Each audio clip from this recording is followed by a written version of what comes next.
you trying to dominate your fantasy football league? Do you want so many championship rings it's impossible to sign autographs? Well, crack open a beer, pour yourself a glass of bourbon, and settle in, because you've come to the right place. Welcome to Hammercast.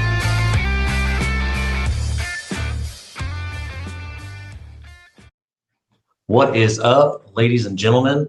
I am back with Stacking the Box, Episode 3. I'm your host, Joe Herboth. You can find me on Twitter at FantasyGIJoe. This show is brought to you by Hammercast Network. If you're watching this on YouTube, please give us a like, a subscribe. It would be greatly appreciated. In this episode of Stacking the Box, I'm going to discuss 2021 linebacker risers. These are going to be guys that I think are on the brink of breaking out, and this is the best time to get them before they do, and the cost of them goes up, too high where you have to pay for a premium. So I'm trying to get these guys out there to where you can get them at a pretty good price. Throughout this segment, I'll be discussing IDP 1, 2, 3 scoring whenever I mention each player's scores. So over that, it's 1 point is a quarterback hit and assisted tackle.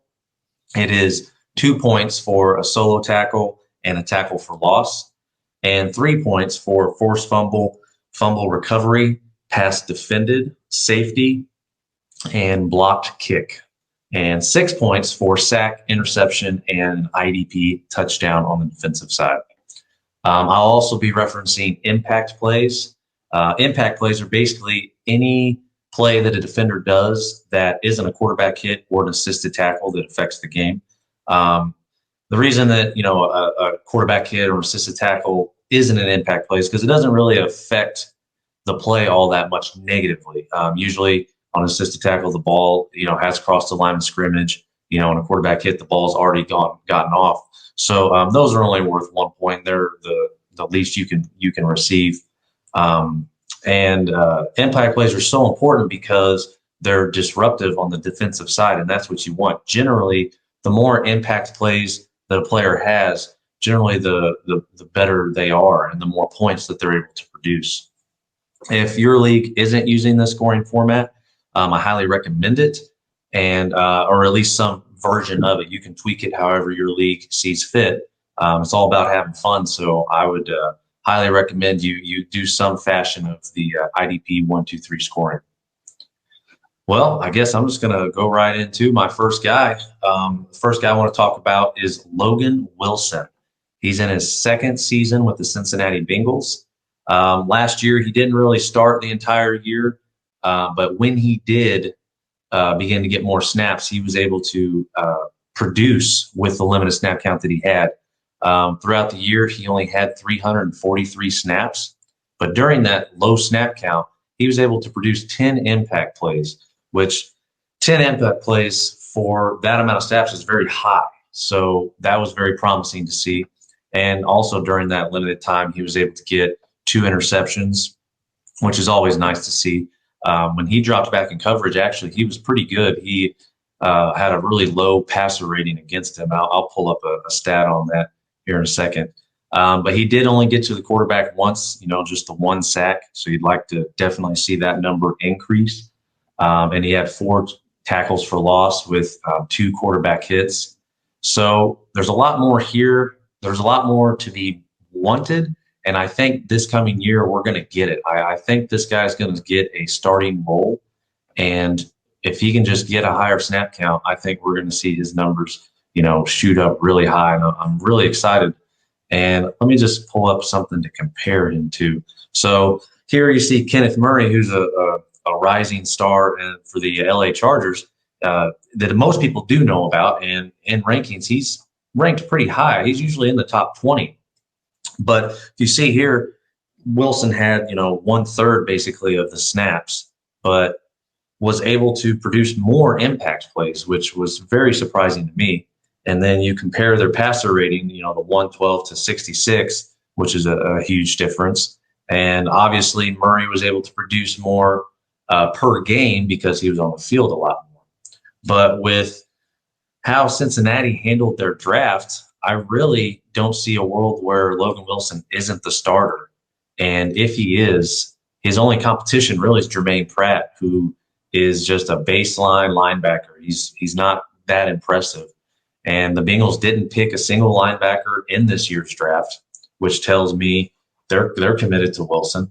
And I'm sold on him. I think this guy, if you can get him now, I'm in 6 IDP leagues, and I was able to get him off of waivers in one of them, and then 2 I already had him in. So I would highly recommend you reach out and try to obtain this guy before he does pop off, because when he does, his the price to get him is going to go up.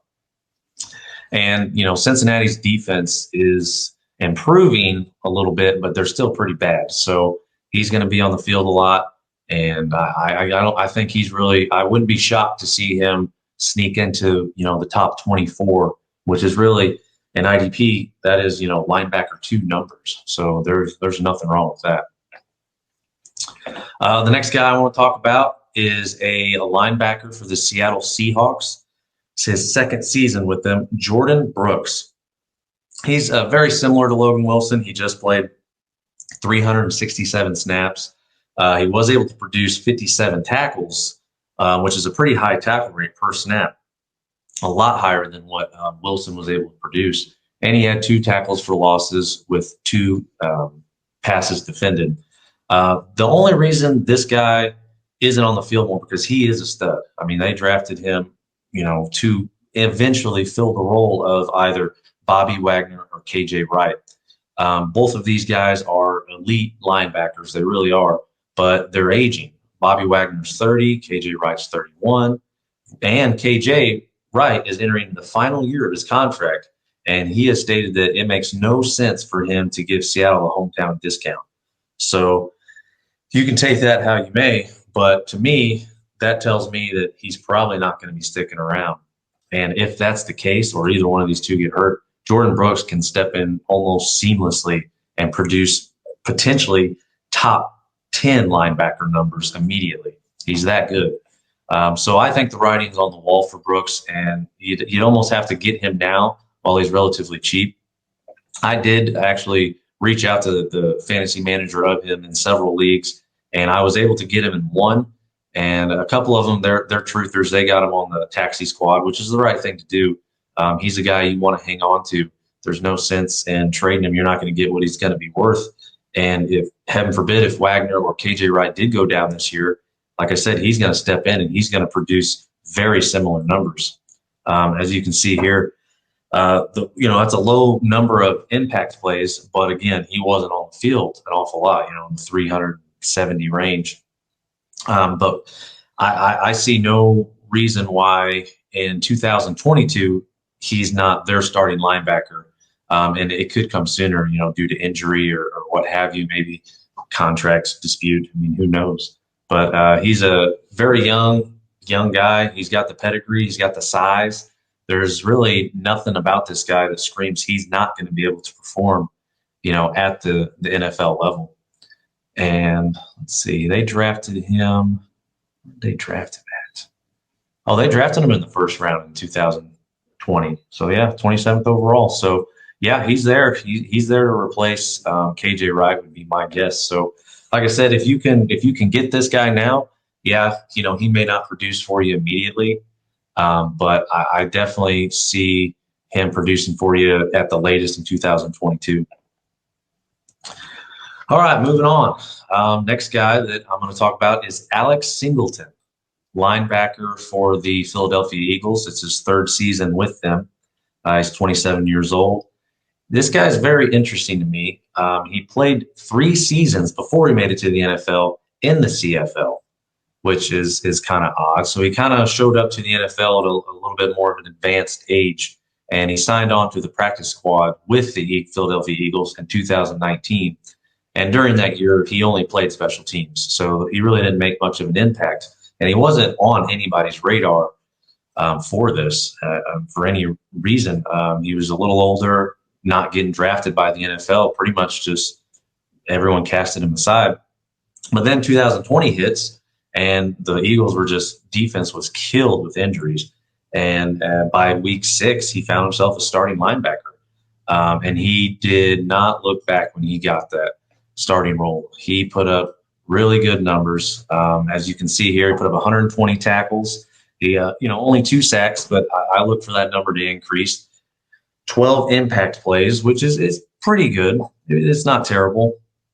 I would have liked to see, a little more of that, but his snaps were still a little low because, like I said, he didn't start until week 6.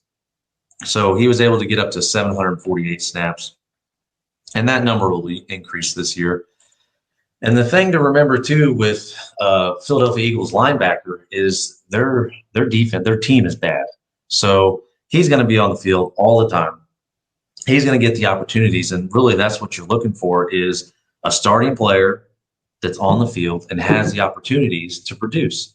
And last year, points per game, he scored almost 15 points per game. That's really, really good.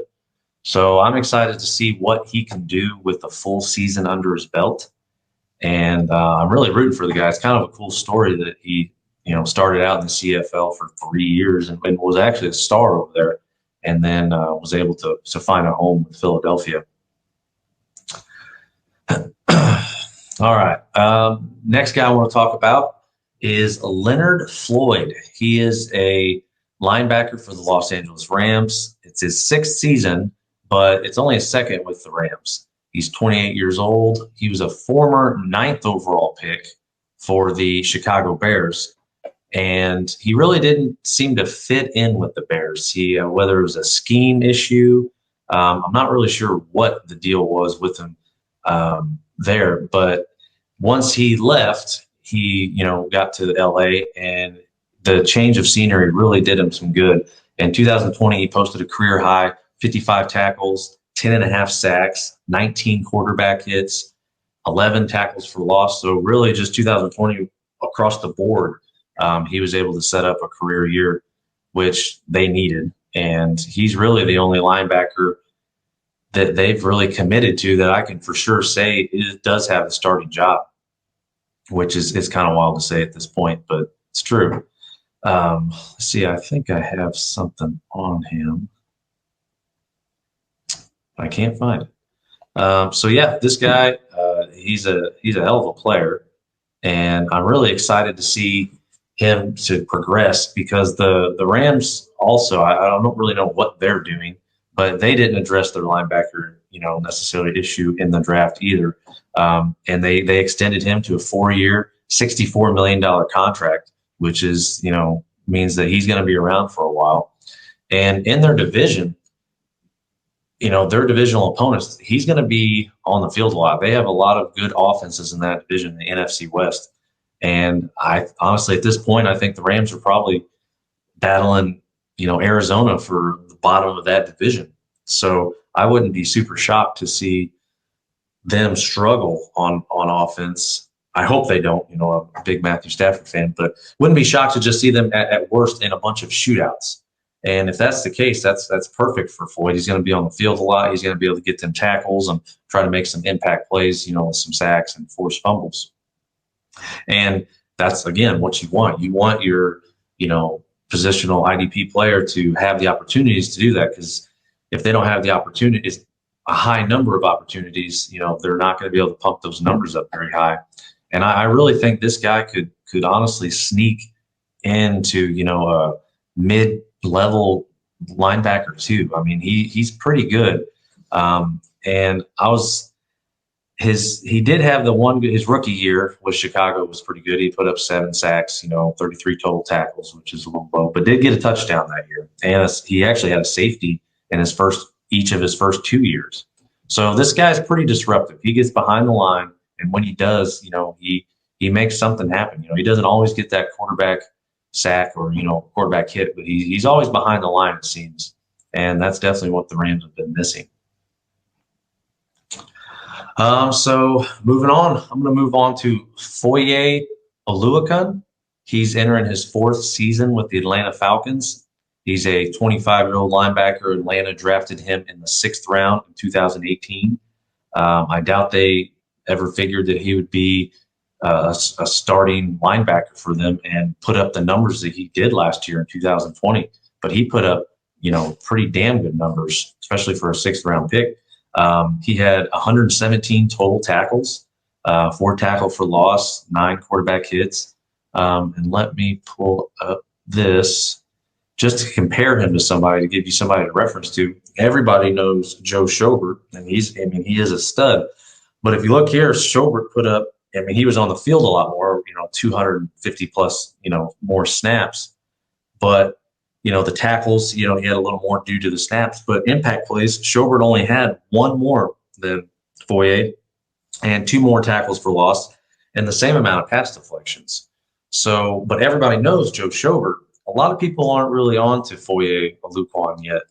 And if I would put out feelers in my league to see what his current fantasy manager feels about him and how they value him, because Atlanta did not fill any needs for linebacker in the draft, which is a huge outlier to me, saying, they trust this guy for at least another year.